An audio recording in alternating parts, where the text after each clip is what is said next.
Makikilahok rin ang mga envoy ng iba't ibang bansa sa isasagawang Metro-wide earthquake drill ng Metropolitan Manila Development Authority o ng MMDA bukas, Hulyo 30.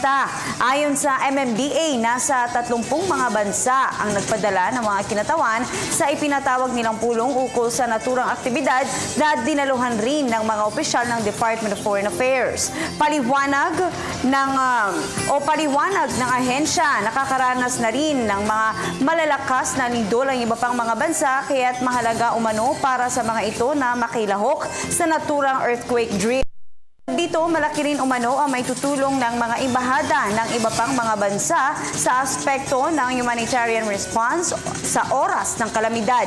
Samantala, nagtayo na ng command center ang MMDA sa Asiana City sa Diosdado Macapagal Boulevard sa Parañaque City.